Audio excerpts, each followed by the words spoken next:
Neurons, also called neurons or nerve cells, are the fundamental units of the brain and nervous system. The main function of the neurons is to transmit signals or impulses throughout the body.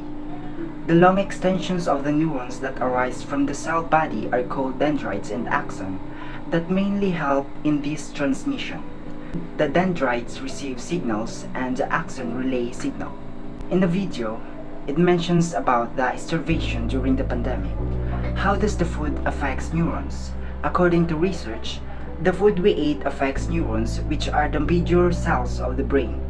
In the brain, an unhealthy diet causes inflammation of neurons and inhibits the formation of new neurons. This can affect the way the brain works. Because of the unhealthy diet, someone tends to lose the brain cells or neurons. The connection between their brain cells and the brain volume often decreases. This loss can lead to problems with thinking, memory, and performing everyday tasks. The greater the loss, the more impairment someone has. In the video, also mentioned that some people go out in the midnight to search for food by collecting leftover veggies for them to survive from starvation. So they sacrifice their time for sleep to search for foods because they are more scared to die from starvation than die because of the COVID. So, can lack of sleep damage their neurons? According to research, lack of sleep or not enough sleep can cause some neurons in one's brain to malfunction. If the neurons cannot function properly, it affects the person's behavior and has an impact on their performance. The COVID-19 pandemic has undeniably disrupted lives and economies globally, with vulnerable populations being disproportionately affected. Among these groups are informal settlers, who already face numerous challenges in their daily lives. This essay delves into the pandemic impact on the thought processes of informal settlers and the potential connection to neuronal response. By examining this nexus, we can better understand the cognitive shifts experienced by this community. Economic insecurity and neuronal responses.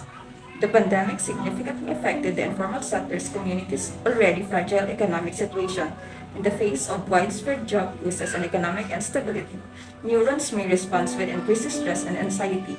Stressful situation can cause neurons to release stress hormones, affecting focus, decision-making abilities, and emotional regulations. As informal settlers navigate dwindling incomes and limited access to essential resources, understanding the resulting neuronal changes may shed light on their altered thinking patterns. Increased health concerns and cognitive adaptations. With inadequate living conditions and limited access to healthcare, informal settlers became more vulnerable to the virus and its consequences. Heightened concerns about health and potential consequences by contracting COVID-19 made hypervigilance and heightened anxiety. These cognitive adaptations are essential for survival but often come at the cost of mental well-being. Altered social dynamics and emotional experiences. Informal settler communities characterized by close-knit relationships and communal living arrangements were forced to adopt the social distancing measures during the pandemic. Neuronal responses to these social interactions, such as increased feelings of loneliness and isolation, can negatively impact cognitive processes. The absence of regular social connection may influence information processing, leading to altered thought patterns and perceptions. Access to information and psychological effects. During the pandemic, access to accurate information became crucial to ensure the safety and well-being of communities. Informal settlers who often lack reliable and sufficient access to information channels were at a disadvantage. Limited exposure to accurate information creates a mindset vulnerable to misinformation and potential manipulation. The COVID-19 pandemic has undoubtedly influenced the way informal settlers think, often exacerbating the existing challenges faced by these communities. The connection between cognitive shifts and neuronal responses suggests that the pandemic's impact reaches beyond the physical realm. By understanding and acknowledging these impacts, it becomes crucial to develop tailored support mechanisms that address the cognitive and emotional well-being of informal sectors. This requires comprehensive strategies that address economic stability, healthcare access, accurate information dissemination, and mental health support within informal sectors. Only by addressing the needs of these communities holistically can we hope to minimize the long-term repercussion of the pandemic on their cognitive processes and overall well-being. Our brain is the most complex part of the human body. It is like a computer that controls all of our body functions, which contains billions of brain cells called neurons. There are particular parts of the brain which focus on different tasks and body senses, like the visuals, speech or language, hearing, and others. Another plays an important role in coordinating movement, posture, and balance. Now, let's take this as an example. Millions of people since the beginning of the pandemic few years ago lost their access to jobs, their livelihood getting destroyed. They gained their fear of going out as they also thought of the difficulty to recover from the crisis. But above all is the fear of starvation. Getting enough food intake is critical on how the brain functions as it is reflected on the way we think and do things. Food is converted into glucose, amino acid, and other nutrients which can help the brain process information.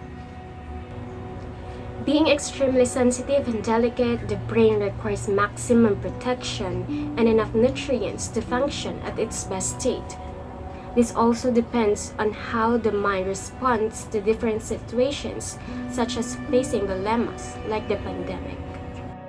It is clear that the impact of the pandemic brought by COVID-19 is felt almost all countries around the world. So according to Dr. Rescio, an expert, during the pandemic, they received lots of complaints about the incorrect aid allocation from the government. So, former President Duterte ordered listing of the correct numbers of people based on the national census list.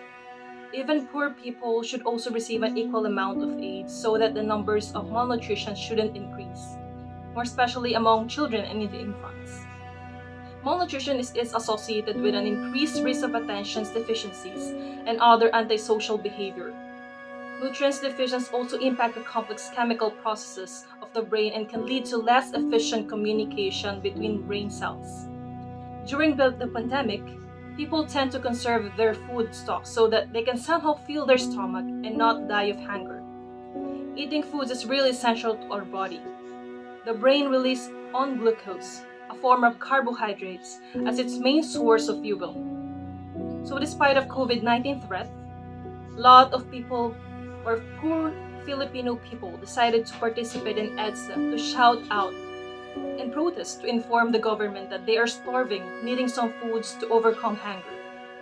Facing hunger can be so stressful.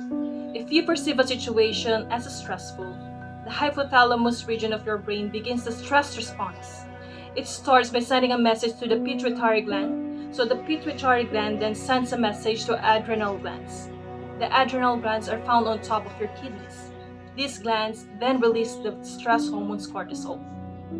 However, there's also ways to keep your brain healthy, like taking care of your mental health, eat healthy diet, get regular exercise. Maintaining a healthy brain during the one's life is the uppermost goals in pursuing health and longevity. The brain is a complex organ that controls thought, memory, emotion, touch, motor skills, vision, breathing, temperature, hunger, and every process that regulates our body. The COVID-19 has severely impacted rural livelihoods.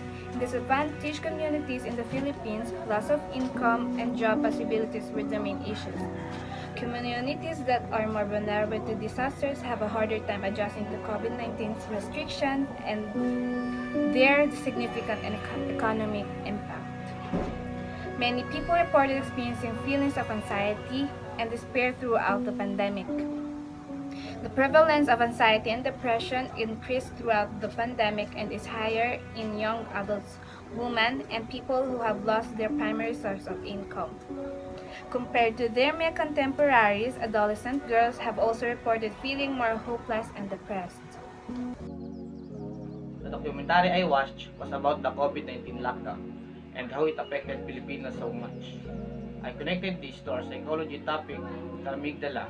The amygdala is part of the brain that is responsible for human emotions. This structure plays an important role in fear and anger.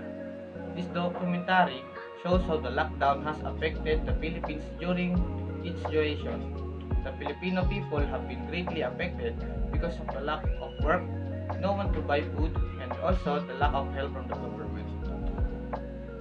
I connect this documentary on the process of the amygdala, which is part of the brain. As the one interviewee said, because of the lack of food, they find it more difficult to think. The brain does not function well, so instead of being afraid of the disease caused by COVID-19, they are even more afraid to die because of starving. So I connected it to the amygdala because it's responsible for emotions, especially fear. During the pandemic, people may experience increased fear and anxiety due to concern about infection and the health of themselves, their loved ones, and others stressors. The amygdala can contribute to these emotional responses, which can impact the behavior and decision making of the Filipino people. Government sees the gathering as a rally, which will cause pain in all Filipino because the government see them as enemy. In this documentary, we will show the poor who are dying of hunger. Some of the people who are seeking for food who will be jailed in 5 days. So, what I see or sum up in this video is not how we need to observe the people in this video. Also, how people react when they watch the video. So me, as one of those who watch the video, all I can say is my brain reacts, especially my amygdala, because based on my research, amygdala works as a major processing center of our emotion that also links our emotion to many other brain activities, just like our memories. So me, while watching the video, I really remember how we used to be in this situation before, and that's sad memories. And yeah, I think that's it for today. Thank you so for watching. Bye.